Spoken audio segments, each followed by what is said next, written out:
was moving at a rhythm that was way, way faster than that song. Yeah, it always does. But when you see me in later life and I'm sort of at this sort of angle because this leg's worn away, you'll know why. Down to a little nub. It just goes like that all the time. It's triplets basically. I'm constantly beating out triplets on the foot. Not necessarily in time with the music either. I'm a singer, don't forget. You know. How many times when you're recording it do you actually do the vocals, say, for a song? I mean, do you do take after take, or do you hit it after a couple? Yeah, every song's different. But I mean, I think the thing is you get a bit bored. You know, there's something definitely happens in the first few takes that if you can get that, it's more interesting somehow. But yeah, that's not even always true. You know, some takes we do dozens and dozens of them in a day. But if you're doing the vocals, obviously that's wearing, you know, and you're just like, Christ, it's this one again. Yeah. It's like, nobody make a mistake, it's going well, oh no. That's just the recording process, you know. But yeah, I mean, well, with that track, it was easy. I think I cut that track twice. Mm-hmm. It was the first take. Yeah. It was the one. It just came together. The song written from just my ideas on a piece of paper. I quickly edited it down. Maybe the actual recording I did was longer than forgetting. There were more verses probably.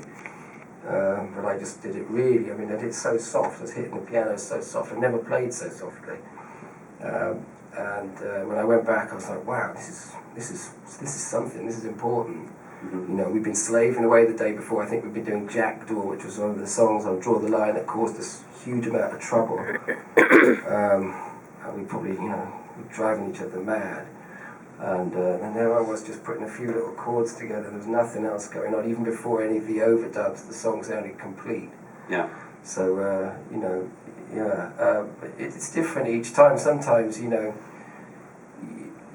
all the stuff's in the mind anyway. You can say, oh, if it's over, if I don't get it in 5 takes, then that's me, I'm done, I'm out of here. But, you know, they say that Dylan and Van Morrison, they always record first takes and that. It's true, but it's not always true. Yeah. You know, I know that from people who've worked with them. Sometimes they slave at it. Neil Young, you know, 120 takes of whatever it is. Mm-hmm. You know, it's like sometimes that's the way it works. Sometimes you're getting better at the song. You go, oh, I'm getting it now. This is how we have to play it. It takes a long time. Do you go back and listen to it as you're doing it, or do you just keep singing it? You just go, I hear it in my head, or do you say, let's play it? You have to get objective about what you're doing. So you're in the studio while you're doing the thing. You've got no objectivity. You know, so it's like, does that sound better when I hit that harder? Does it sound better when I hit it soft? Does it sound better when I don't hit it at all? And let the drums and the bass do that. You know, and then you come back and you go, yeah, it sounds terrible when I hit it harder. Let's hit it soft.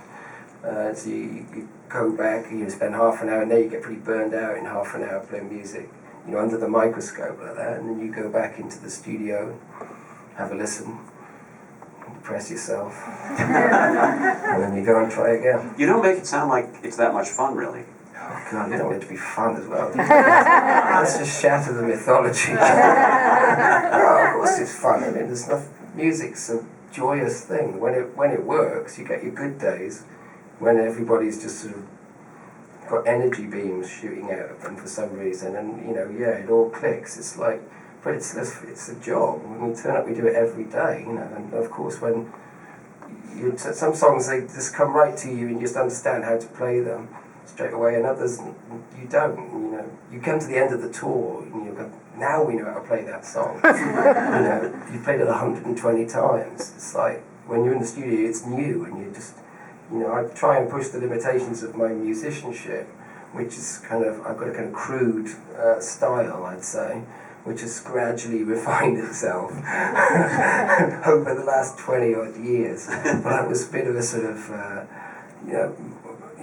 not the most sophisticated guitar player, and particularly not pianist, but that side of things can be a challenge. I start writing things with loads of arpeggios in, do you know what I mean? And it's very, very hard to keep for 4 minutes to keep the arpeggios in time and do this kind of stuff. It's like you drive yourself crazy.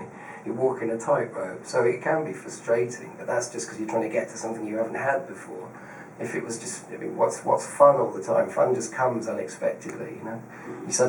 You get to the end of the day, you've been working your nuts off in there, and you listen back and you're delighted with what you've got, and then you're all like, it's like this sort of euphoria comes over you. And yeah, and hugs, and, yeah, we're the best band in the world. And then the next morning you go, well, maybe not. But